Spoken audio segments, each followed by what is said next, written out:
2023, Mahomes has a better QBR, higher completion percentage, and more yards per attempt targeting Rice than all other receivers.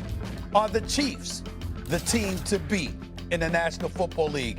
RC, Dan, quiet down because the queen has arrived. The one and only Mina Kimes is in the house. What's going on, Mina? You can answer that question. Are the Chiefs the team to beat in the NFL? What's going on? Yeah, they are, Stephen A. They're the best team yet again, same as it ever was. And you hit it. It really starts with the offense. This is statistically a top 5 offense in the NFL now, despite the fact that they had a slow start to the season. But once again, they are on top. The quarterback is playing the best of any quarterback in football, once again. And they're doing all of this despite the fact that they don't even have their number 1 wide receiver yet. Rashee Rice returns this week. And for those who forgot, in the second half of his rookie season, he led all receivers league-wide in yards after the catch. So you're taking an offense that is already a top 5 unit, and then you're adding a number 1 receiver on top of that. I do have some small concerns about the pass rush, or not small, but legitimate concerns. But I have been encouraged as of late by the play of this young secondary, which, surprise, surprise, Steve Spagnuolo has done it again in coaching those guys up. This is, once again, the number 1 team. They are not perfect, but no perfect team exists in the NFL right now. It's a very flawed league, and I think their offense, to me, puts them on top. Go ahead, Dan. I'm not putting the Chiefs. Hold on. Did I hear a pregnant pause? Do I need to go to RC? Were you not ready for my question? I was actually looking at RC. Okay, all right. Well, hurry up. I mean, let's get it together now. Let's get it together. No, I'm looking at his body language, so we're not talking over. I'm not putting the Chiefs over Detroit. I'm not putting the Chiefs over Seattle. What? I'm not putting the Chiefs over Tampa Bay. When Tampa Bay's they just beat Detroit. Detroit had a terrible officiating call on their first drive that took a touchdown away from Jared Goff and had 4 other starters on defense out. Okay, I'm not putting them. When Detroit is healthy, they're the best team in football. Seattle, I'm telling everybody, Seattle is as good as anybody in ball. And then Tampa Bay's 5-1 with me playing wide receiver at some points. Tampa Bay is going to be the rare team that gets healthier as this season goes along. And so while Kansas City's playing fantastic, they're no question one of the best. But I'm not just going to sit here and say they're the team to beat and everyone's going to go, well, they have Patrick. Who's the quarterback for the Seattle Seahawks? Sam Darnold. It's the most explosive pass game in the NFL right now.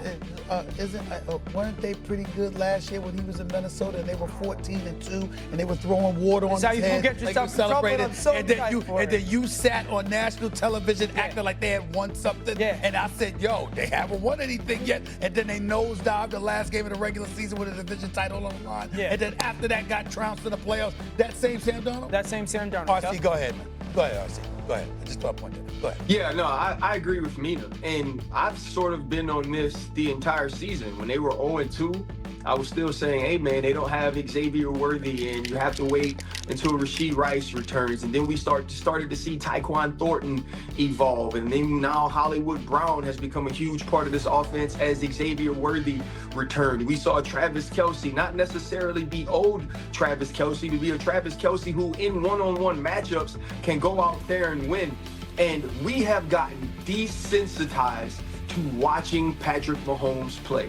We have a level of expectation of him that if the numbers don't feel a certain way or look a certain way, we don't recognize how well he is playing. He has put this team on his back like a Toomey backpack since the first week of this season. And he said, I'm gonna do every single thing I need to do to make us competitive. Every single thing I need to do to help us win. And Steve Spagnuolo, who at the beginning of the season, there was communication issues, there was issues when they blitzed and being able to match up on the back end. Now starting to use some of those young pieces that has helped Trent McDuffie move around and be utilized wherever you want him each and every week. And you watch the game and you see guys like Bolton and Tranquil and Chanel just absolutely ball week to week. This is the team to beat, and this is why. Because you don't get to say, Dan, that, oh, they have Patrick Mahomes and just poo-poo it. Because it's Patrick Mahomes. And at some point, people are going to stand across from him and remember, this is a team that's been to 7 straight AFC championships. All right, Mina. I'm gonna let you respond to that first before I know Dan wants to get in here, but he might get in the way of you talking, Mina, and I can't allow that to happen. Go ahead. I'm thrilled, first of all, because I thought we would all come up here and agree about the Chiefs. So I'm glad Dan actually gave us a hoop to dunk on with this. I'm going to address specifically what you said about Detroit and the injuries explaining that victory. Dan, I know you watched that game very closely, and I know you know that the starters who were missing were not the primary reason why the Chiefs moved the ball on Detroit so easily. They targeted the linebackers relentlessly in that game. Relentlessly. Ryan, you remember this as well. Those are the starters for Detroit. If these two teams were to play again, they would roll back with the exact same game plan. And watching the game, Chiefs didn't win because of calls. Come on. The Chiefs won because the offense simply out-executed them drive after drive after drive. This offense is relentless. And yes, they are getting their best receiver back. It's crazy to me that you're writing off that win and suggesting that Detroit is a better football team based on what we saw that night. No, and what I don't want is for people and Chiefs fans to sit here and go, Dan Orlovsky saying the Chiefs are bad. They're awesome. I completely agree. I feel like Patrick's played at an MVP level. But Mina, while you could sit there and say they attacked the linebackers, 3 touchdowns are scored on 3rd down in the red zone, beating man coverage concepts. So we can't sit here and rave about the impact that DJ Reed has had on the defense and how good that Terrion Arnold has been at times with his coverage, and then pretend like who's doing that? But he's been physical. Like that has mattered. That has mattered for their defense. That reroutes as good as anybody. We can't sit here and say that. We'll also pretend that 3 third down touchdowns in the red zone against man coverage aren't impactful. I'm not saying that Detroit is this 20-point favorite over Kansas City, but to sit here and say that Detroit isn't just as good as Kansas City is not accurate. To sit here and say that Seattle, and you could talk about Sam Darnold all you want, it's the #1 explosive pass game in the NFL. He's as good as any quarterback wide receiver duo going in the NFL. It's one of the best defenses in the NFL. It's one of the best defensive lines in the NFL. Dallas can't stop a nosebleed. DeMarcus Lawrence looks like he's 22 years old playing on that defense right now, and they got a Defensive Player of the Year candidate in Leonard Williams. And you know that, Mina. And Tampa Bay is 5-1 with the most offensive line combinations going in the NFL and more targets than people at wide receiver than anybody in the NFL. Usually that spells losses. It has spelled wins. Tampa Bay is just as good as anybody as well. What I was saying I think that's the point, though, Dan. Go ahead, We're not saying that that's football, right? Like the Chiefs have been so good and so far ahead of everybody that we've gotten to this point that we say, okay, the Chiefs are here and now everybody's shooting for them. But the truth is, it's always that close.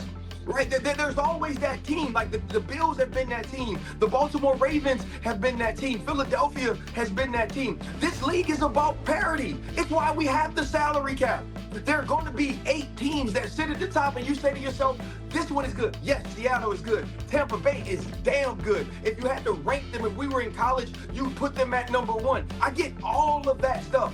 But in the end, when we're watching these teams play football, the way you do, the way Mina does, the way I do, you look at the Kansas City Chiefs and you look at the whole of the pieces that they will have moving into next week, and it's an impossible.